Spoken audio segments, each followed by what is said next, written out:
Kushla, no, please tell me are you kidding me?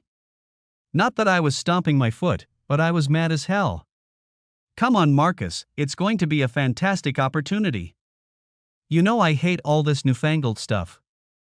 Marcus, there will be other couples there, we'll have a chance to meet other people and make new friends. How much did it cost? Demanded I. Defensively, she grumbled, does it matter? Baby, we both agreed that we needed to do something, that we were in a rut. No, Kushla, you said it yourself. I just agreed to find some goddamn peace. And the last thing I want to do is spend the weekend with a bunch of tree-hugging liberal assholes. Disappointed, she said, please baby, there are lots of cool workshops here, there are massages, hot tubs, and group classes. She smiled sweetly, please baby, I promise you won't regret. I'll make sure you won't regret it. I can't believe you took it and paid for it without even talking to me, I hissed through clenched teeth. I saw tears come to her eyes. Marcus, I've been trying to talk to you for months. I've begged you to come to counseling with me. You keep brushing me off. Everything is a joke to you. You completely ignore and dismiss my problems. You have to believe me, Marcus, I'm on edge. I'm ready to quit. What do you mean go away? What I'm saying is that I've had enough. If you're not willing to take me seriously and listen to my concerns, I'm not sure we have a future. Damn it, Kush, you're just being melodramatic. No, Marcus, you take everything lightly, take everything as a joke. I know it's your defense mechanism, but it devalues me, makes me feel unimportant. I watched as she sighed heavily and added. Marcus, as much as I love you with all my heart, if nothing changes, I'm leaving. Leaving means divorce? I asked. Yeah, that's exactly what I mean. I really love you, Marcus, but I'm sick of what's been going on between us lately. I hate the fact that you never listen to me. You don't pay attention to all my problems. You could see she wasn't going to be moved, she was fixated on it. A massage sounded good, and it would be nice to relax in a hot bath. Yeah, okay Kush, I'll see if I can finish early on Friday. She shook her head. No, babe, if you're serious, we have to leave Thursday night, it's a 3-day weekend. Aw, damn, now I'll have to take annual leave too, I whined, disgruntled and annoyed. Her sweet smile and bright eyes softened my heart. She always managed to wrap her head around me. So, who's having kids? She clapped her hands like a protruding seal. Mom will pick them up for us. If you can get home early Thursday, they'll be gone by then, and we can drive up slowly, enjoy the road, and spend time together. That's how Kushla and my wife and I ended up on this damn couple's weekend. God, I couldn't think of anything worse. Anyway, we arrived at this 4-star resort hotel late Thursday night because I couldn't leave early. Kush was furious, but what can you do? We need to set the table, and I could only imagine it cost a bomb. Kush is a tax consultant at a small agency. They mostly do personal income tax, although there were a bunch of small businesses. She had no problem getting time off work, which is handy with kids, but I don't have that luxury. We've been married for 8 years, and to be honest, Kush was right. In the last couple years, we've kind of gotten off track. Our 2 twin babies have dominated our lives. I decided that was normal and every couple goes through it. Yes, I missed the intimacy as well as the sex, really. Lately we had managed to find the time and energy twice a week. I'm not one to believe in all this therapeutic nonsense. Psychologists and psychoanalysts, in my opinion, are just vile money-sucking parasites. Every asshole has his own theory, do this and that, men are from Mars. In my opinion, it's all just a baloney, a fucking world gone social media crazy. People these days are more interested in celebrities than actual depth. Still, as we entered the resort grounds, I noticed a hot tub off to the side and thought, yee-hi-ya. I whispered in Kush's ear. Hey Kush, let's get changed and jump in the hot tub. She kissed my cheek to reassure me. Later, baby, meet and greet first. We're already running late. We missed dinner, but we can stop by and meet everyone. Shit, I muttered quietly. A very cute red-haired girl greeted us with a bow and ushered us into the room. Please hurry, the first session is about to start, we thought you weren't coming. We're sorry, but the traffic was terrible. Kushla lied. Well, at least the rooms were nice. I looked around, everything was very opulent. The bed was huge. Kush stashed her bag, adjusted her makeup, and reluctantly dragged me into the meeting room. The redhead greeted us and led us through the huge double doors. Inside was a group of about 12 couples, all sitting on rugs spread across the room. Most of them sat cross-legged in the lotus position. As we entered the room, there was a great deal of interest in us, and Kush announced our apologies to one and all. We were welcomed and escorted to our carpets. Kushla lowered herself onto the rug and I cautiously sat down next to her, though I decided to stretch out and lie down more comfortably. I took the opportunity to look around the room. The rest of the people were a mess. I noticed one couple struggling in a cross-legged pose, a couple of people who looked like old hippies, but they weren't old, just dressed that way, and the rest of the people seemed quite normal, mostly our age. They all looked quite happy, reacting to every word that flew out of the presenter's mouth. She welcomed us to the group. We were just about to start without you. As we settled on the mat, the woman leading the group, who introduced herself as Melody, addressed everyone. So, I like to start with introductions, so I'm going to walk around the room and ask each of you to introduce yourselves to the group. I'd like you to tell us a little bit about yourself, what you care about and why you decided to come here. She started from across the room where a gorgeous tall slender woman stood, introduced herself and explained that she and her husband had come here to find themselves and learn more about each other. They were having relationship problems and hoped this weekend would help them. I laughed inwardly as one by one all the other couples echoed her words. It annoyed me when Kushla stood up and spilled her guts. We're here because we've grown distant from each other and fallen into some kind of rut. God, it was none of their business, and her public confession really pissed me off. When I stood up, I groaned. Well, I'm only here because my wife bribed me with the promise of massages and hot baths. Some of the men chuckled, and Melody threw him an annoyed angry glare. Then everything was repeated, only this time the disclosure was deeper. Everyone had to stand up and talk about themselves for 15 minutes. It was more intense.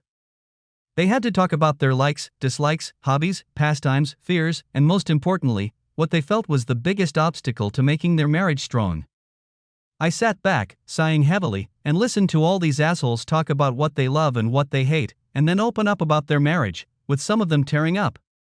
God damn it, what a fucking bore. After the second couple, I just passed out. I couldn't believe how enthusiastic Kush was. When it was her turn, she talked at length about her job, her kids, and even me. When it was my turn, I simply talked about my job and how I love to play golf before sitting down. My statement took about 15 seconds and again elicited a sizzling look from Melody. After introductions, Melody announced that we were now free to mingle with the other members and enjoy the setting. As soon as she turned away, I jumped up and picked Kush up off the floor. Come on baby, let's get in the hot tub before someone else beats us to it. Slow down Marcus, let's talk to the others, get to know them better. No, let's get started. It's been a long road, and I've had a big day, let's go. I physically dragged her behind me. She stumbled as she passed the others who were clearly trying to say hello. God, Marcus, slow down. That was so rude. Some of those people wanted to talk. Fuck that, did you hear them fucking tree-hugging new age way out eccentrics? Let's try to stay away from them. Babe, that's why we're here, to meet people and talk about our problems. All the people here are here for the same reason. Let's keep our problems to ourselves. I'm not going to discuss our personal lives with them. You know what they say about not doing laundry in public. We changed clothes and I had to physically drag Kush behind me. Once we were in the tub, she relaxed. There were a whole bunch of hot tubs in here, all in little alcoves. The lighting was intimate and the water was hot. We were just relaxing when another couple showed up and the guy asked, "Can we join you?" Kush was about to speak, but I beat her to it. Sorry, buddy, but there's plenty of other tubs, no need to crowd the place. He looked at his wife disappointedly and they moved to the other end. Kushla hissed angrily, Marcus. She glared angrily at me, her eyes burning holes in me. That was blatantly disrespectful. It would have been nice to talk to someone else, learn a little about them. Fod, that's what we're here for. Kush, you're not listening, don't you understand? I don't want to talk to them. Let's just enjoy the facilities. Hopefully after this we can find a bar and have a drink. She snuggled up to me, wiggling her pretty head incredulously. Yeah, a drink would be nice. Hopefully we can meet some of the others there. While we were soaking in the tub, other members of the group came in and the couple at the end waved to them. While we soaking, laughter erupted in the group. I noticed Kush looking at us enviously. Damn, she was so gullible. We lounged in the water for a while and I tried to be playful, but although she was ready for some light kissing, she wasn't going to go overboard. We went up to the room, changed and headed back to the bar. Unfortunately, the bar was full of those freaky bastards. Kush dropped my arm and ran off to chat with a group of women gathered at one end of the bar. I got us both a drink each and handed it to her, then retired to a quiet corner. The silence was short-lived.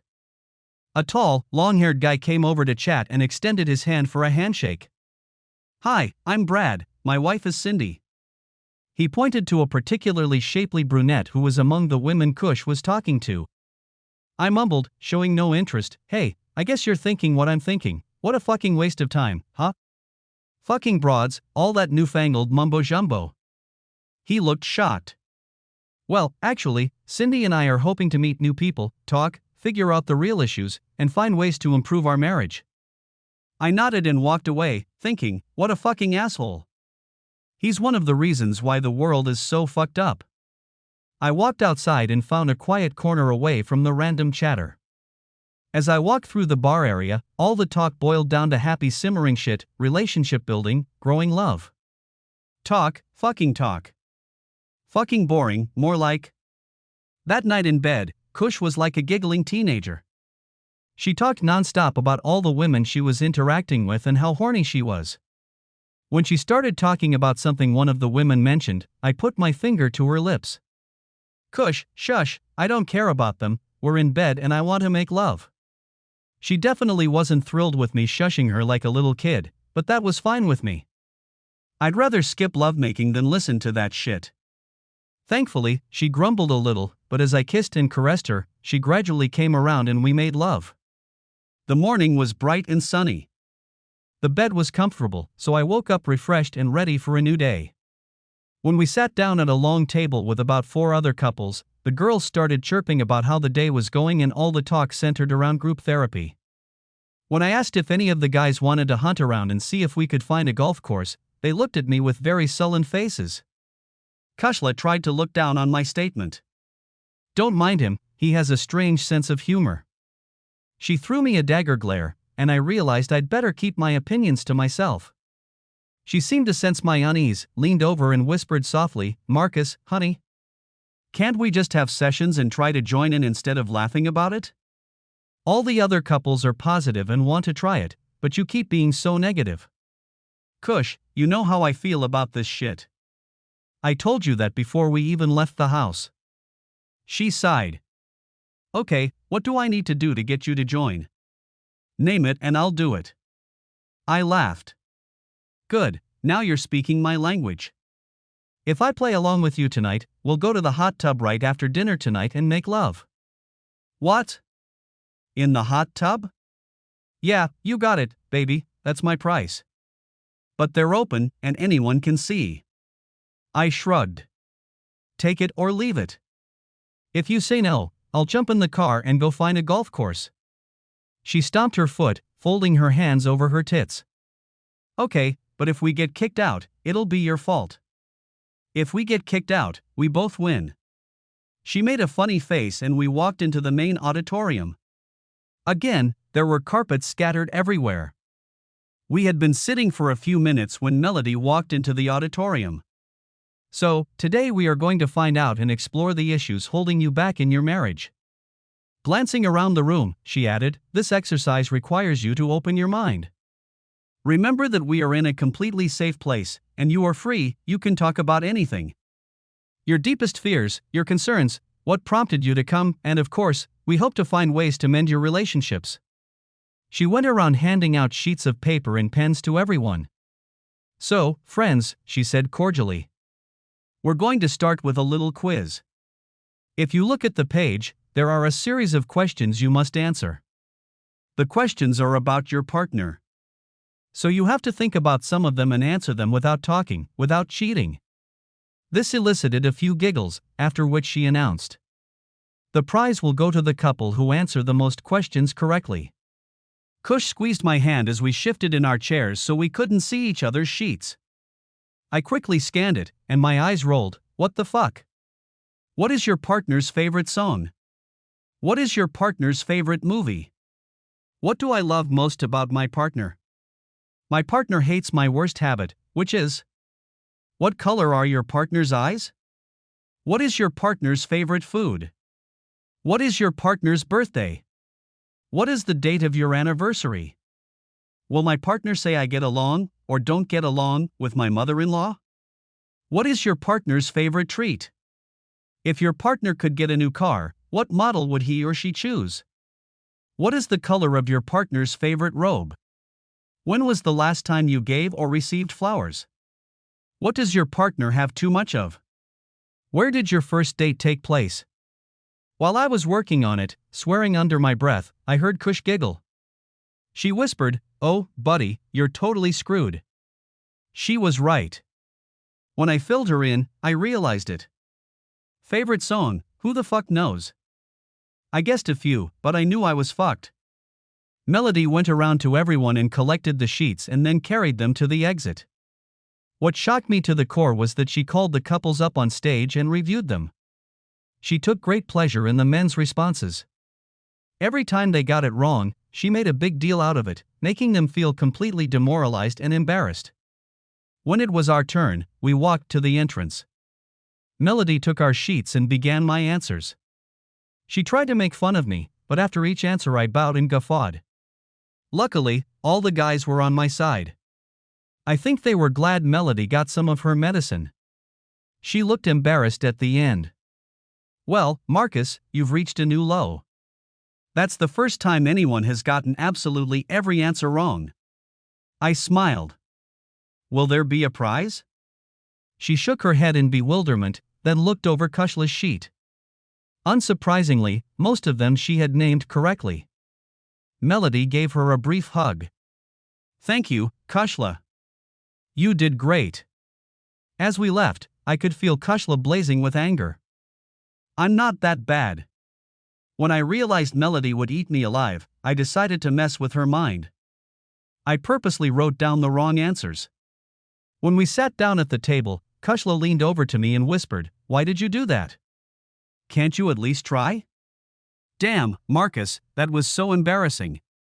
Oh, calm down, baby, Jesus, it was just a joke. Melody interrupted, announcing that we were going to have another game. This one was based on auditions. My first reaction was to quietly grumble, "Oh shit, Jesus, can't they be original?" Kush shook her head, "Please Marcus, can we try to take this seriously? It's one of my biggest grievances with you. You never listen." Melody sat us down in our chairs, looking into the eyes of our partners. Then she gave the wives each a piece of paper with a statement written on it. They were to read it out and we were to listen, and when they were done, we were to write it down. We had to watch as other couples one by one began to go through it.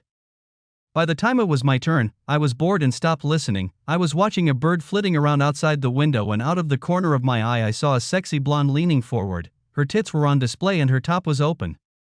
God, what great tits. Marcus, you can start writing right now, Melody moaned.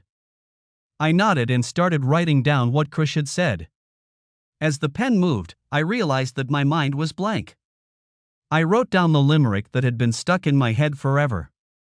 Once upon a time, there was a woman named Jill. Tried a stick of dynamite to experience the thrill. They found her vagina. South Carolina. And bits of her boobs in Brazil. I smirked as Melody started reading out the written answers. Most of the guys were pretty close, but when she got to mine, her face went pale and she started reading it out. She stopped halfway through and gave me a very dirty look. "Marcus, why did you even come? If you're not going to take this seriously, you're wasting all of our time." I shrugged.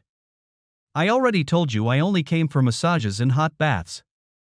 Kush growled softly, and her eyes pierced through me. Melody stated rather abruptly, "I think we'll break for lunch.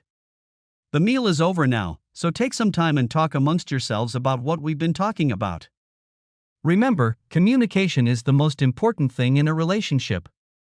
When we all left the room, Kush protested bitterly, "Are you happy now? Have you seen the looks on the other couple's faces? God, Marcus, they're all trying so hard and you're acting like the class clown. Bloody hell, darling, it's disgraceful. Calm down, baby, it doesn't matter, it's just psychological nonsense. No one believes all this nonsense." She looked at me pleadingly, "Don't you care about our marriage? Damn it, this is serious, Marcus. If you don't even try, I think we're going to have some serious problems." When we arrived at the dining room, we walked past all the food. The buffet was littered with rows and rows of assorted foods spread out on cabinets. We ended up in the company of 3 other couples who were heatedly discussing various aspects of what had happened up to that point. Kushla joined them, and it became obvious that I was out of my depth. Even the guys were engrossed. It was like one of those daytime talk shows where everyone talks about their feelings. Feelings are all bullshit. I passed out, focusing on my lunch. At least the food was good. I was brought out of my musings by the guy next to me asking, "What do you think, Marcus?" I didn't hear the comment, so I gave him another limerick. Damn, I wish I had memorized some other things as well as limericks. The chick I brought home was a prize chick. With tantalizing bright blue eyes. Her tits are so manicured. They were just as I expected them to be. Her penis, however, turned out to be quite unexpected. I expected the guys to at least giggle, but silence enveloped us. I grinned, turning to Kush, and was shocked when she jumped up and ran out of the room, sobbing profusely. The table fell into a deep awkward silence. No one said anything for quite some time until one of the other girls got up and went to look for her.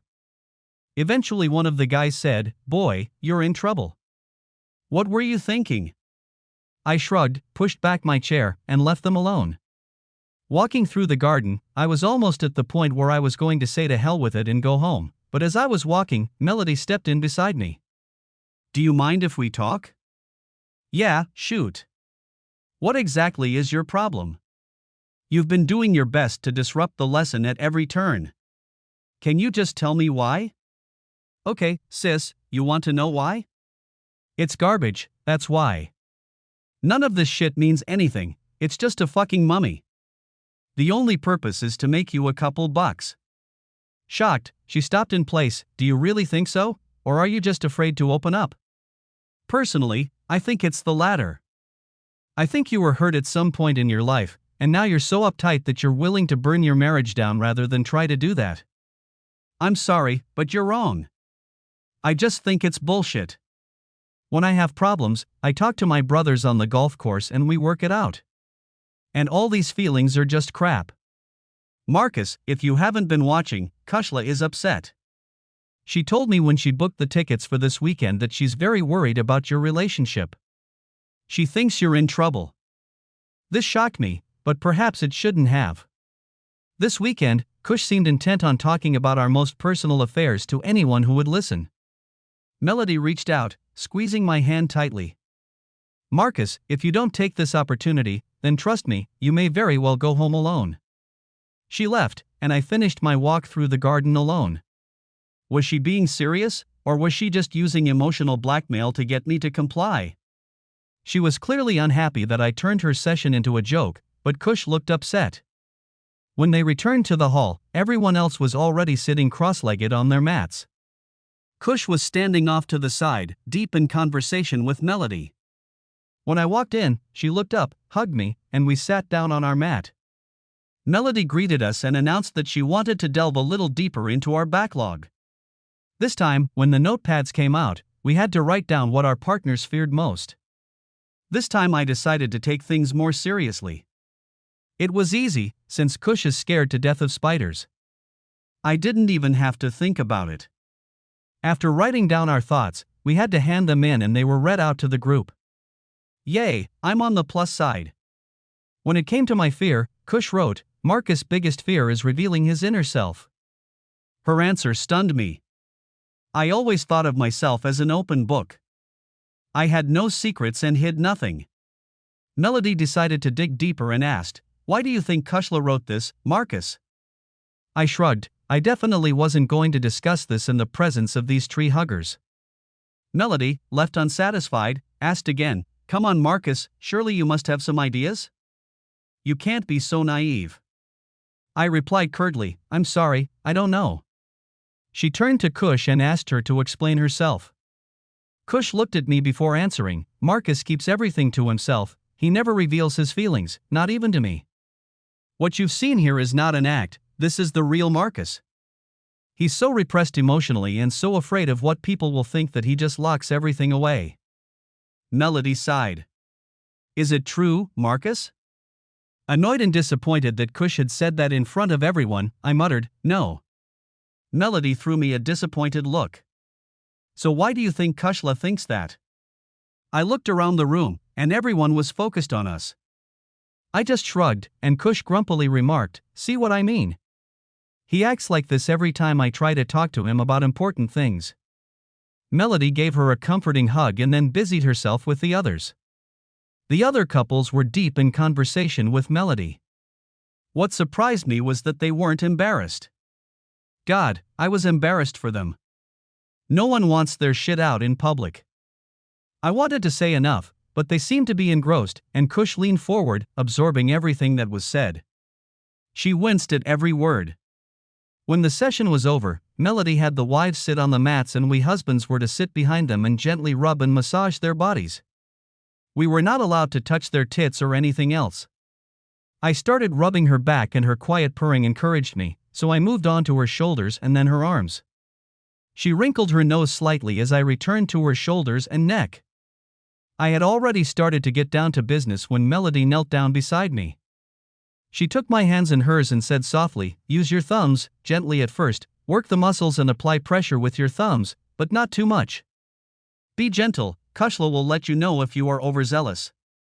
I followed her instructions, my thumbs going down her spine, kneading and rubbing, and my fingers working the flesh of her back and then her neck. Kush cooed a lot as I ran my thumbs along her neck. Melody whispered, you're very good at this, you have a gentle touch, don't be afraid to press a little harder. When Melody stepped back to help one of the other couples, Kush whispered, God, that feels so good, you missed your calling. It was nice to hear her voice without the harsh judgment she'd used before. Thinking about what she'd said brought back some of the frustration, and apparently I'd pushed too hard. She grunted, ow, shit, baby, that hurts, be gentle. Yeah, here we go again, moaning, nagging. It seemed to be all I'd heard from her lately, this isn't right, you work too long, you need to come home earlier, that, you're not going to play golf with your buddies again, are you? Don't you like spending time with me and the girls? Yeah, lately all I've been hearing from her is angry, bitchy complaints. It was driving me crazy. And then she ordered the damn thing, and it just blew my mind. Melody concluded by asking the group a question. We were to write what our partner would do if he won the lottery. I knew the answer right away. We had talked about it so many times. When I looked at Kush, she had a huge smile painted on her face and that made me wary, so to play with her head, I wrote a fictitious answer. As Melody went around the group, I was surprised at how many couples didn't know. When she asked Kush, of course, she hit the mark. When I nodded to Melody that she'd gotten it right, Kush clapped her hands loudly. But when Melody asked me to respond, and I answered her, Kush's face dropped, and she gave me a confused, angry look. Why did you write that down? She asked. I shrugged. Sorry, first thing that came to mind. Melody gave me a look that said she knew I was up to all this, so she didn't even question me. As we walked back to our room, Kush snapped at me, why are you trying to derail this? We've talked about this so often. Don't you care enough to try? Inserting the key into the lock, I growled, fuck off, Kush, this is all bullshit. Who the fuck cares if I know what you want to do if you win the lottery? Hell, it's none of their fucking business, anyway, and what does that prove, if I've got it right? She squeezed past me into the room and hissed venomously, "This will prove that you're listening, that's what." She flopped into the chair and wrapped her arms around him. "I don't think you know how close I am to quitting and going home," she growled. "Yeah, but let's not mess around, let's pack up and hit the road, because I gotta tell you, Kush, this place is fucked, it's the worst goddamn idea you've ever had. I hate all this plastic bullshit. It's all fucking contrived just so they can sell the fucking weekend to unsuspecting fucking idiots." She just stared at me, the anger was building and I could see its level rising. She was ready to explode, but just when I was expecting an explosion, she took a deep breath and sighed, "So that's it, I'm an idiot for wanting to save our marriage." I sat down in the other large padded chair and grinned, "Stop being so melodramatic, damn it. I wasn't calling you an idiot. What I'm trying to say is that these people make you believe there's a problem, when in fact there's nothing wrong. Just think about it, you've probably read about this place in one of those women's magazines you read. They make you feel inferior, like something is wrong, so you buy into their crap." Shaking her head and wiping small tears from the corners of her large almond-shaped eyes, she snorted, "If you really think that, then we're really in trouble. I don't like that you don't want to talk about feelings and emotions. We have so many problems and you just wipe your hands of them as if they don't exist. Well, I'll tell you, Buster, we have problems." I felt attacked. This was the first time she had said that she thought we had so many problems. I was sure it was because she brought psychobabble into their conversation. They were troublemakers, it was the only W. They could get any business. Kush stood up and said grumpily, "I'm going to take a shower before dinner." I leaned back, put my feet up on the low coffee table and closed my eyes. What a fucking nightmare, not even a TV, hell, nothing, and they're playing this cosmic tinkling music from the elevators. Everything here sounded like wind bells and a panopticon. When Kush came out, I decided to follow his example and take a shower. I took my time, at least in the shower I didn't have to listen to Kush or that damn music. When I came out with one of the large towels to dry myself, the first thing I noticed was that Kush was gone. The room was empty. Her bags were still here, she'd changed clothes because the clothes she'd been wearing today were lying in a pile by the bed. I pulled on clean clothes and wandered into the dining room. Kush was sitting there with a bunch of women, engrossed in a discussion. When she saw me enter, they all gave me a collective dagger look. I walked over to the bar and grabbed a bourbon. I needed something to take the edge off. I tried to talk to the bartender, but he was just as bad as the others. Obviously he was chosen for his beliefs and not his abilities. A good bartender should be able to hold a conversation. I left after finishing my drink and getting a refill. The men gathered in a group, and I noticed that not a single one held my gaze. Apparently, I was a topic of conversation everywhere. I decided to take a walk outside, at least the gardens were beautiful and the evening was pleasant. Later, when the gong for dinner sounded, I wandered back in, grabbed a plate of food, and found a table by myself. Melody saw me sitting alone and came over to sit with me. As we picked at our food, she sighed softly, "You know, Marcus, I've seen a lot of marriages destroyed by stupidity. I've had a lot of conversations with Kushla, and whether you like it or not, your marriage is on a knife edge right now." "Yeah, but if that's the case, it's because of all the crap you sold her," I snorted derisively. She caustically replied, "I don't have to like you, Marcus, in fact you're a belligerent smartass and I don't really like you either, but here's the thing.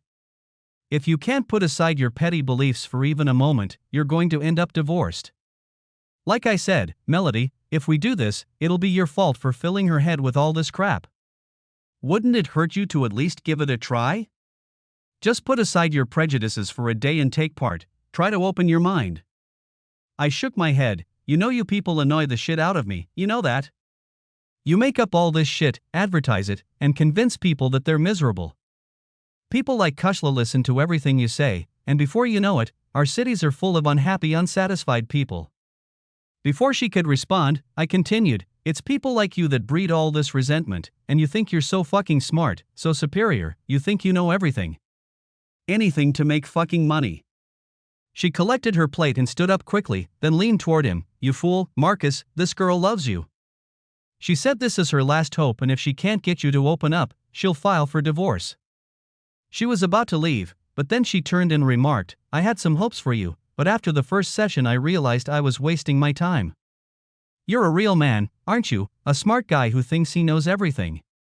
You know the divorce courts are full of idiots like you." Shaking her head, she leaned over and whispered, "I bet you think all she needs is a good fuck, don't you?"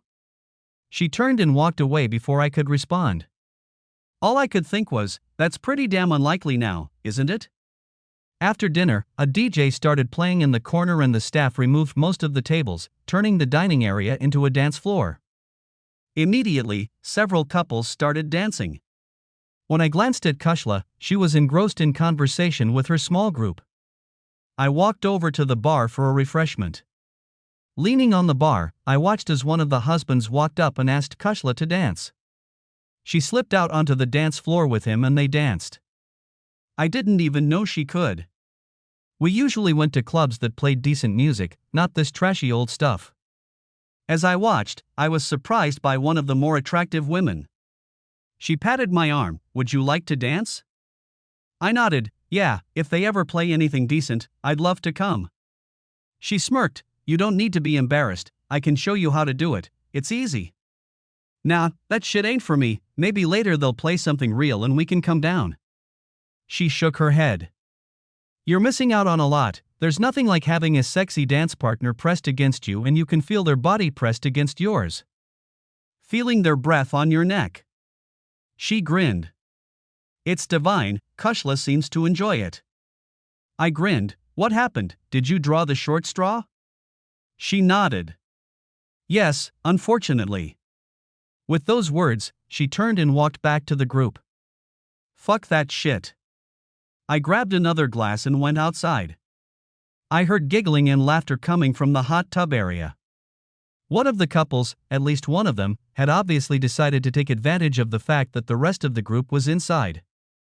Unbeknownst to the abusers, I peeked at them making love. She was sitting on his lap and bouncing up and down in a slow, sexy way, her arms wrapped tightly around her husband's neck. As a rule, they were having a lot of fun, exactly what I wanted to do. Back at the bar, I noticed that Kushla was out on the dance floor with one of her husbands, who appeared to be an experienced dancer. He was leading Kushla like an expert. Discarding my drink, I decided to head back to my room. On the way, I stopped at the main counter and asked if I could turn off the music because it was disturbing my sleep. The girl smiled sweetly and flicked some kind of switch under the counter. When I entered our room, the first thing that caught my attention was the silence.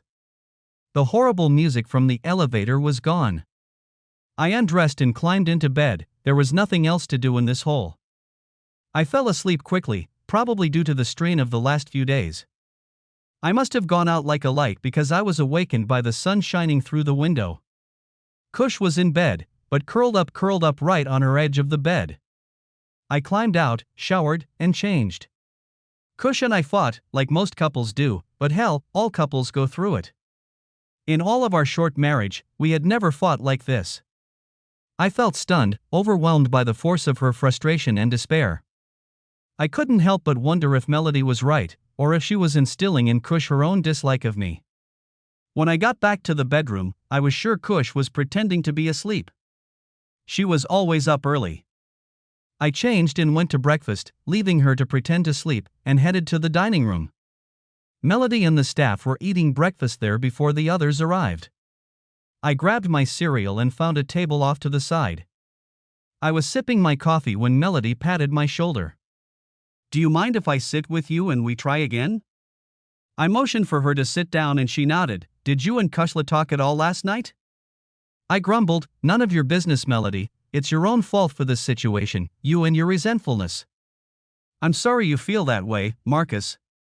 You may not know it, but I had a long talk with Kushla before she booked this weekend, and I can tell you that she's been harboring these feelings for a long time. She is very unhappy in your marriage. She feels cheated by your lack of commitment. Absence. Jesus Christ, I work 10 hours a day. I give it my all. You assholes are filling women's heads with all this newfangled shit. You need to take responsibility for giving them unrealistic expectations.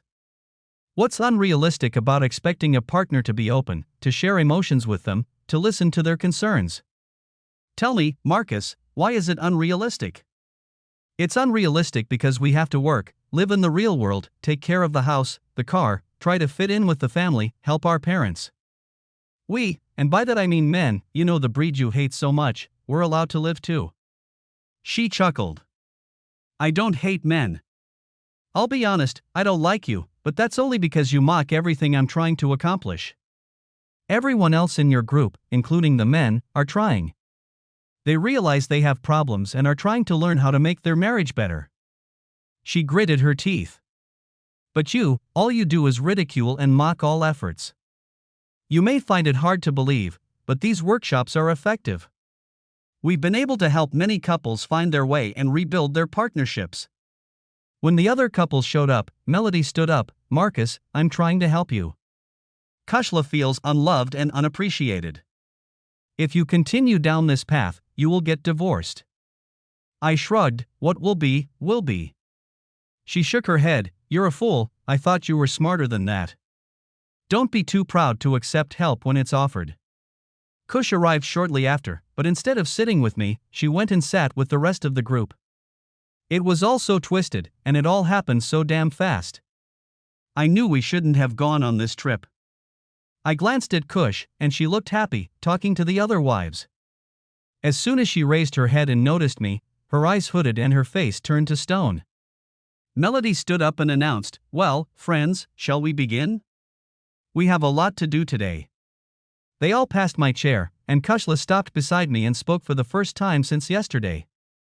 It wasn't her usual warm, cheerful voice, it was a question asked as if by the way, with casual disdain. Are you coming in? Shaking my head slowly, I replied, No, I don't think I will. Maybe I'll IND a golf course somewhere and try to play one round so the weekend doesn't go to waste. She sighed, Never mind, Marcus, but I'm really disappointed in you. I had such high hopes for this weekend. Please just come in and, for that matter, listen to the other couples. Kush, if you want to talk, we can do it at home in privacy. I'm not going to spill my guts in front of those tree-hugging bastards. You've heard them all, they're so smug and full of themselves, it's all smoke and mirrors. Come with me and we'll talk at home. She shook her head. No, I can't do that. When we're alone, you make me feel insignificant, you just talk over the edge, you put me down just for wanting to talk about problems. That's why I wanted to come here. I figured it was the only way I could get you to listen. She turned and walked toward the rest of the group. It took me an hour of driving around the neighborhood to find a golf course. I rented clubs, but I didn't play, I went straight to the golf course and hit 300 balls. By the time I was done, my shoulder and wrist were sore, but the anger was gone. I had lunch, took a look around the neighborhood and headed back to the resort. When I arrived, they were just finishing up work. They were all hugging each other in the dining room over snacks and drinks. Kush didn't even pay attention to my presence. I went to my room, gathered my things and carried them to the car. I went back to the house, and she was still talking to someone in the group, exchanging phone numbers and saying goodbyes. I walked over to the food, picked out a few dishes, grabbed a juice and waited quietly. The ride home was cold and silent. Not a single word was spoken. At home, she left to pick up the twins, and I floundered around the room, trying to figure out what to do. She was clearly upset, but didn't seem ready to discuss it. The twins flew through the door and rushed into my arms. In their 2 years, they were boisterous and playful. We rolled around on the carpet, wrestling and cuddling. They were going to be tomboys, these two. If the ride home seemed cold to me, the next 2 days turned the house into a refrigerator. I received nothing but icy stares. The girls were my only salvation. By Friday I had had enough. I worked late, and when I got home, Kush and the kids had already eaten, she was cleaning the kitchen, and the girls had gone to bed. For the first time since we got back, she turned around and said, Marcus, I want a divorce. I could tell from the tearful look on her face that this was no joke. Why? Because I don't want to play your stupid games and play nice with those fucking pompous pretentious plastic bastards. She shook her head, no, that's not it. Yes, I was disappointed, but really I should have expected it. You're such a narrow-minded bigot, I should have known. No, I want a divorce because I'm tired of being ignored and my emotions constantly put down. I love you, Marcus, but I'm tired of coming after your work, your buddies, your car, and your golf. Fuck off, Kush, that's bullshit, you know how much you mean to me. Just because I don't tell you all the time that I love you doesn't mean I don't. You know me, I'm just not like that. I'm not that kind of guy, but you know how much I love you. She brushed away a tear and snorted. That's the problem. I believe you. I think in your own way you do love me, but I need a partner who wants to talk to me, to listen to my opinions, to make me feel important. Right now, it's all you. The new cars, the big house, it's all you. I wanted to have a car to transport people, but no, you went and got this fucking BMW and I have to struggle to get the twins in and out of it. I snapped angrily, that's all bullshit, that's horse shit. You learned it from Melody and the other fucking cowards. A fucking man-hating lesbian. She chuckled. You narrow-minded asshole. She's married. Michael, the bartender, is her husband, they run the place, and she's not gay. She just likes helping people. Yeah, we argued, we went back and forth, but in the end she got what she wanted. Hell, what a ripoff, she stayed in the house, took the car, all the furniture and half of our savings, and I got hit with alimony and child support. Don't get me wrong, I didn't spare child support, but alimony, hell, she was working, she had income. I ended up finding an apartment downtown, close to work. It broke my heart, especially every other weekend when I picked up the girls. I'd worked my ass off to buy this fucking house, and now she was living in it. It made me bitter and bitter and bitter. About 6 months later, when I arrived to pick up the girls, there was another car in the driveway. While the girls were putting their stuff in the car, Kush brought the guy out. They walked over to me and she said, Marcus, this is Ray. We've been dating for a while now, and I think you two should meet. He held out his hand and said, hi. I shook his hand and it was firmly clenched. Kush added, I wanted to tell you so you wouldn't hear it from someone else. I nodded, thanks, I muttered. God, how could she have moved so quickly, since the ink on our divorce was barely dry? Things became very confusing for me. I dated a few women, mostly young single women. I guess what I was trying to say was, fuck you, Kush. The sex was great, young gals are a lot freer, they have less baggage and like all sorts of kinky stuff. What annoyed me was the speed at which Kush moved on. Not 4 months later, her new boyfriend, with whom she seemed so in love, moved in. It was painful, the house I'd worked so hard to buy, and he was moving out. The good news is that when I stopped by to pick up the girls, Kush pulled me aside and said, Marcus, I don't want this to be weird, Ray is moving in with us, but he doesn't want you to think of him as a freeloader, he said you have to stop paying child support, just for the baby. He's going to take over the mortgage payments too. I'd like to say it was easy, but it was far from it. What happens if you two break up? I suppose I'll be required to take over again. God, that's not fair, Kush. She didn't have an answer, but when I dropped the twins off, Ray met me with Kush, the girls hugged them both, and my heart snapped when I saw the girls hugging and kissing Ray. As they ran off into the house, Ray stood in front of me and we shook hands. Marcus, we want to talk about finances. I'm going to take care of all the financial stuff around the house. You won't have to do anything, and if you want, I'll buy your share outright now. Kush held his hand, and I could see she was gripping it tightly, knuckles white. Unable to find a logical argument, I nodded. Yeah, well, if you can, that would be great. He kissed Kush and said, it's a deal. If you want an appraisal, I'll pay you your share. True to my word, less than a month had passed and a check for $50,000 was sitting in my bank account. Life went on as usual. The girls stayed with me every weekend, but they hated the apartment. The second bedroom was tiny and they hated it. The only way to put 2 beds was a bunk, and they were always arguing over who got which one. Work. The only upside of not having a family is that it allowed me to focus on work. I got a real boost and in less than 18 months I made partner. I decided to take advantage of my financial good fortune and buy a house. To make it easier, I chose a house fairly close to our old place so that the girls would be comfortable. A year later, Kush and Ray got married. I received an invitation but didn't go. Kush seemed disappointed that I declined the invitation, and I was apparently interested but decided to do other things, like getting my nails done. Ray, I wanted to hate him, but damn, he was a good guy. He was great with the kids and they adored him. I think secretly they would have preferred to stay home with Kush and Ray. They always greeted him with a huge hug when I dropped them off. I made a lot of mistakes in my personal life, but things were much easier at work. I excelled at work, but relationships sucked like hell. My biggest mistake was Lorraine. She was young and hot, God, she was hot. With her in my arms, I felt like the king of the world, and the sex, holy fucking shit, the sex was amazing, absolutely amazing. Our relationship grew quickly and soon she moved in with us. This created a problem for me because the twins didn't like her. She was young and, frankly, superficial. She didn't like being seen with girls, it didn't fit her image. She liked to go clubbing and drinking, which was fine with me, but because work was a big part of my life, I didn't have time. This meant that Lorraine went out with her friends a lot and came home late. Kush and I had a few fights about Lorraine, mostly over some of the things she said to the twins. Like I said, she was young and stupid. I brought her a big engagement ring, mostly, I think, to prove to Kush that she wasn't the only one that got away. I didn't love her, I liked having her around, liked going on dates with her under my arm, I guess she was my trophy. I shouldn't have been surprised when I found out she was cheating on me. The wife of one of my friends saw her with another guy. When I told her about it, she shed a few tears and promised that it wouldn't happen again, that she loved me and wanted to marry me.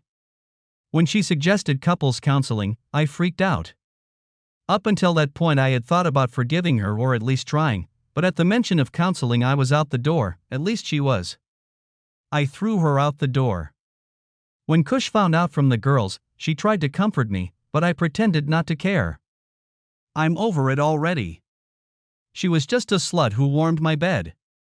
She, not believing me, hugged me tightly and whispered, "When will you learn, relationships are important?" I dated a few girls after that, but nothing serious. I like sex, and with so many casual dating apps, sex wasn't a problem.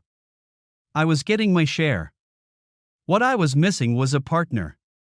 I missed coming home, being intimate, talking, and damn it, I missed the twins, my greatest accomplishment, and I was lucky enough to see them once every couple weeks.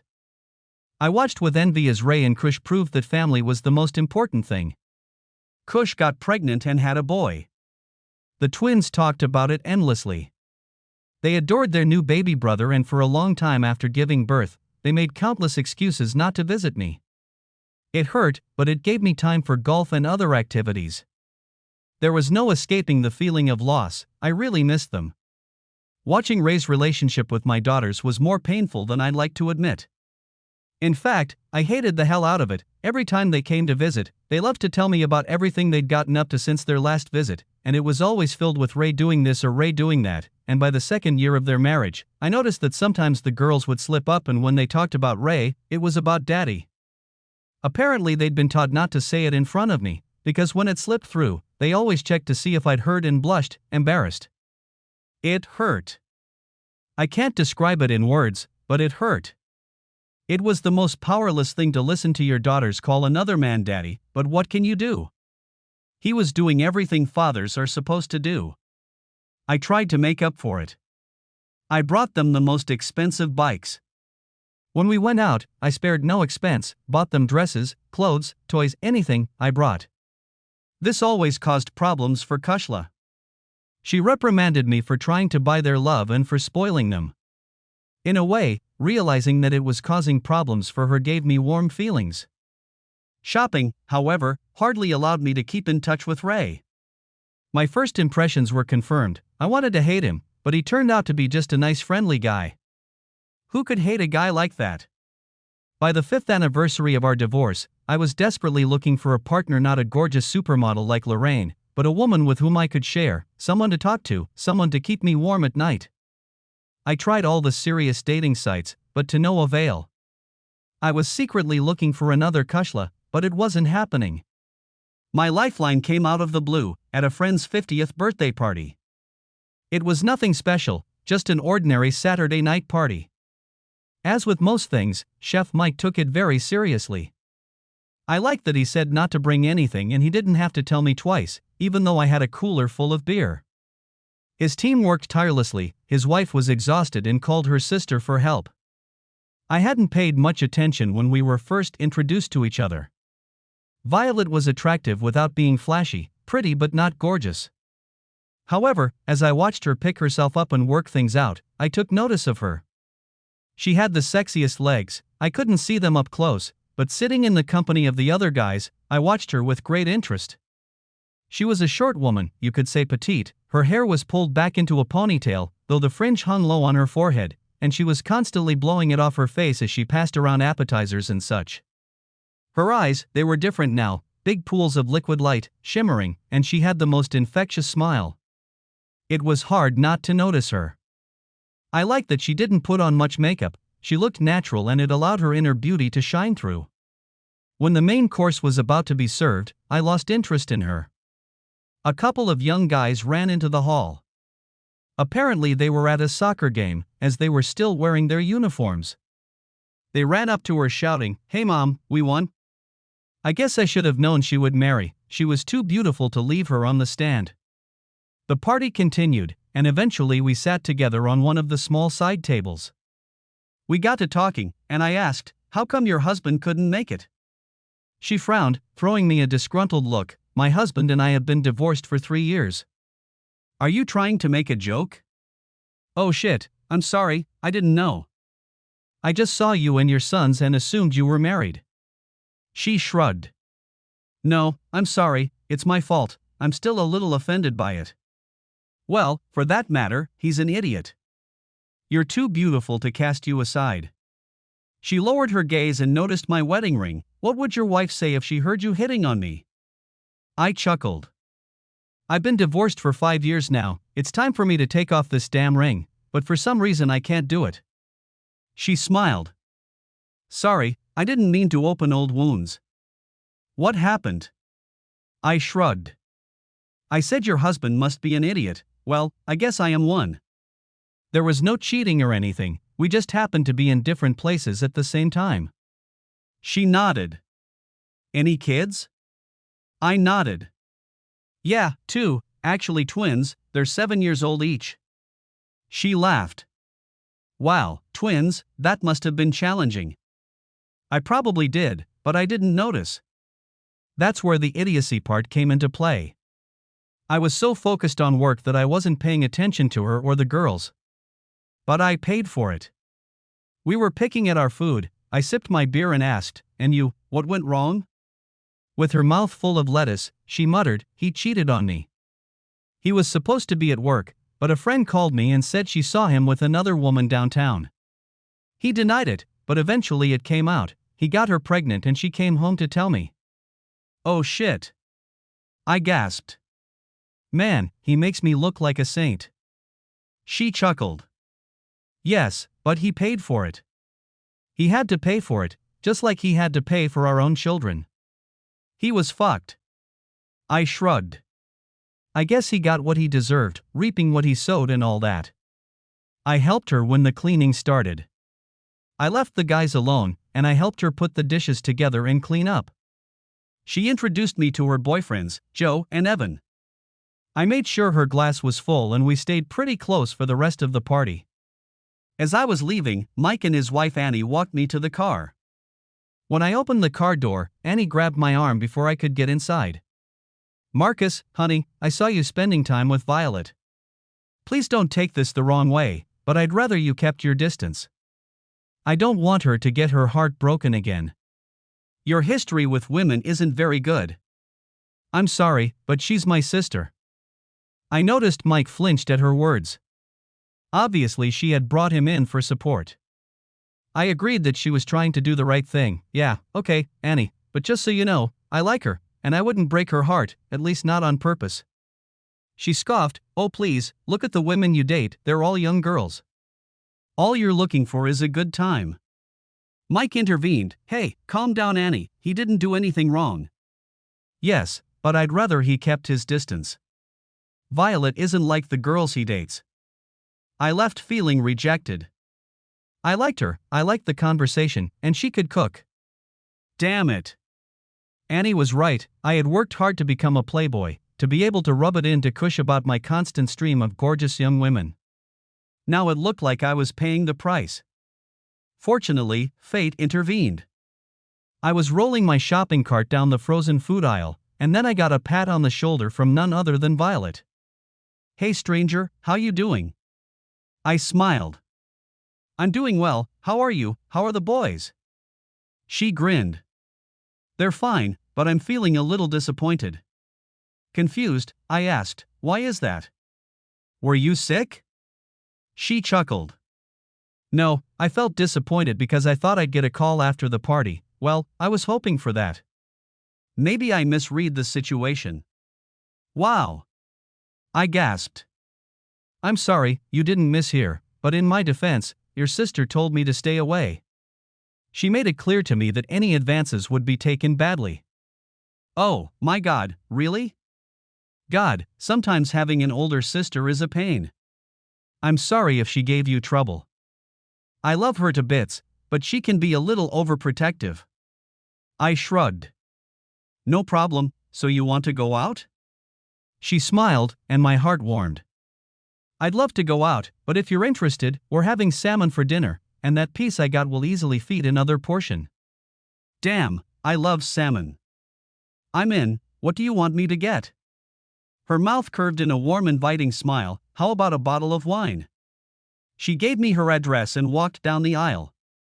I rummaged through the house, found some good wine, a fine Chardonnay. On my way out, I brought a big bouquet of flowers, some chocolates, and a card. I probably went a little overboard, but I wanted to make a good impression. Okay, that didn't go as well as I had hoped. Her sons behaved questionably and nervously with me. I asked them all the right questions, about school, sports, hobbies. I tried my best, but by the end of the evening, instead of bonding, a chasm had opened between them. They were still very young, but it didn't take them long to realize, oh, this guy is targeting mom. Violet was very annoyed because they were being downright rude, and I wouldn't put up with that kind of behavior from my kids, but I kept my cool and kept my mouth shut. When they were sent to bed, they kept finding excuses to come back and interfere, a glass of water, not feeling well. They tried everything just to keep an eye on who was encroaching on daddy's territory. I think like most kids who have gone through this, they wanted their parents back together, and who can blame them, but damn, they were making it hard for me. When Violet carried them to bed for the last time, she came back and sat down next to me. "I'm sorry, but they're in pain." I laughed in what I hoped was a comforting manner. "That's cool, I guess we should expect that." We talked about life, goals, history, what was wrong in our marriages, what got in the way of living. Her problem was that her husband behaved like an animal. He refused to pay child support, and the courts had to chase him for every dime. Seeing it from the guy's point of view, I figured out his plan. By making Violet's life difficult, he hoped she would come back to him. She admitted that money was her biggest problem at the moment. I immediately offered to help, and she sat stunned and offended. "I'm not a charity, Marcus. I didn't invite you here tonight to pull money out of you. I'm not a whore." "Whoa, shit, slow down, I didn't realize you were like that. All I wanted to do was help." She sighed. "Sorry, that must be a sore spot." "No, I'm the one who should apologize. It was my previous wife who accused me of that." She said, and these are her words, "You always think money can fix everything." She's right, I do things like that, but really I only wanted to help. She laughed. "So you're an ass too, I guess that's a male trait." "I'm just venting, we're getting by." She talked a little about her job. She worked as a receptionist at a local doctor's clinic. She worked part-time because of the boys, but it was enough to live on while her recalcitrant husband paid her salary. It took several dates before we managed to find time alone to make love. Annie took the boys to the babysitter, I had the girls' day off, and we consummated our relationship in my bed. Wanting to make a good impression, I took my time. Instead of pouncing on her, I took my time with foreplay, lots of kissing, caressing, touching. My hands traveled many miles that night. I wasn't complaining, it was the most fun I'd had in a long time. I used my tongue and let it take over where my fingers left off, ensuring her orgasm long before I entered her full force. My jaw ached, but it was a nice, warming pain, and I knew I had delivered her a great orgasm. That was my payment. When we made love properly, she wrapped her entire body around me, her legs tangled and locked around my waist. Her hands gripped my head in a death grip as I plunged in and out of her flaming pussy. The intensity was building so fast I couldn't fight it. I wanted to move slowly, but with her hot wet breath cooing and purring in my ear, it was impossible. The Midnight Express to Orgasmville was rushing madly toward me. Luckily she was on the same train and our orgasms came in a matter of moments. She was screaming loudly, "Oh God," over and over, her hips bucking like an out-of-control fire hose. We lay together afterward, her head resting on my shoulder. "Thank you, Marcus. God, I needed that, it's the first time for me since my divorce." She giggled, "Well, the first time you don't need batteries." I laughed. "Wow, unbelievable, a gorgeous sexy woman like you. Come on, you must be fighting off suitors." She kissed me lightly. "Thank you, kind sir. Your flattery will be rewarded, but not all men are interested in a divorced woman with 2 boys and an annoying ex. Think them stupid, then it's their misfortune. I will not repeat that mistake." She pressed closer, and her warm, sexy body prompted me to light a second round. This time it was slower, softer, and the candle took longer to burn out, but when it did, the hell that broke loose was epic. Our relationship grew quickly, and by the end of the month I had introduced Violet to my girls, Evie and Melissa. They were a little aloof at first, but now they were old friends of their parents, and Violet treated them like princesses, so the bond didn't last long. The first party we had together with her boys and my girls caused furious pandemonium. They played soccer, the girls gave it their all, and spent the afternoon running around and vying for attention. It turned out to be fun, and the first night the boys realized we were sleeping together. The following weekend we had a visit from her ex. The boys had obviously told him about the extent of our relationship and he was not happy. The fact that he was such an asshole made my job a lot easier. I disliked him from the start, and things hadn't improved. As much as I hated him, he hated me even more. But the more he tried to drive a wedge between us, the closer we got. We got closer because we hated him. Kush, that's what was strange, she seemed to dislike Violet from the moment they met, but after a while, when Kush saw how well she treated the girls, she changed her mind. The other good news was that the girls loved Violet, and suddenly I was popular with them again. Living so close, they suddenly wanted to visit me as often as possible, and they enjoyed the company of not only Violet, but the boys as well. The only one who missed the event was Tyson. He was Kush's new baby. Apparently he suffered from separation when the girls came to visit. Apparently he missed them. Violet could see the pain on the baby's face. One Saturday, Kush dropped the girls off at my place and we all stood around the car. As we said goodbye and Kush was about to drive away, Tyson started screaming, holding his arms out to the girls. That's when Kush said, he hates it when the girls come over, he misses them so much. She looked at me, "I'm sorry, but I hate it too, I feel like we're punishing him."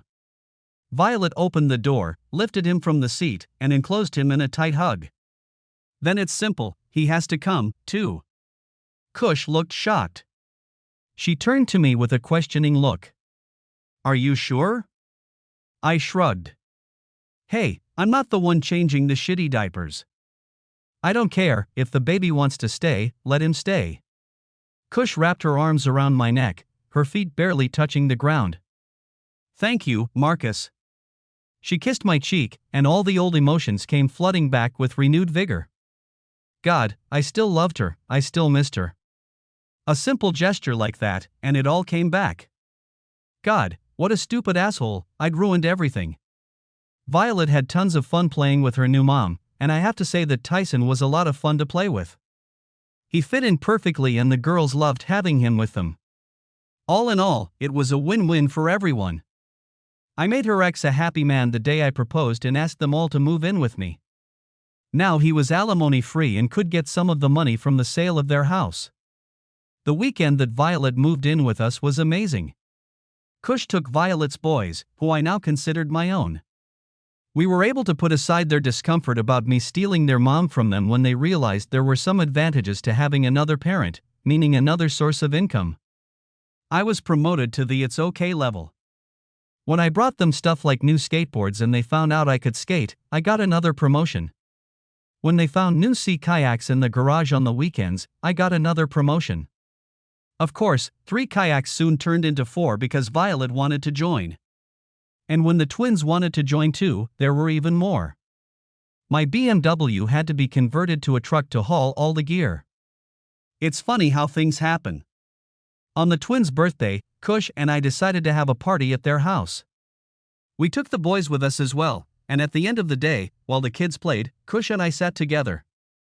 She had her glass of Chardonnay and we started chatting about nothing, but after a few minutes she held out her hand and offered me a toast. Marcus, I have to say you surprised me. You and Violet seem to really hit it off, and boys, wow, you're doing a great job. Thank you, Kush. She nodded. No, I'm serious. I'm sorry things worked out this way for us. Things could have been so different. You know, if you had shown me this side of you, we'd still be together.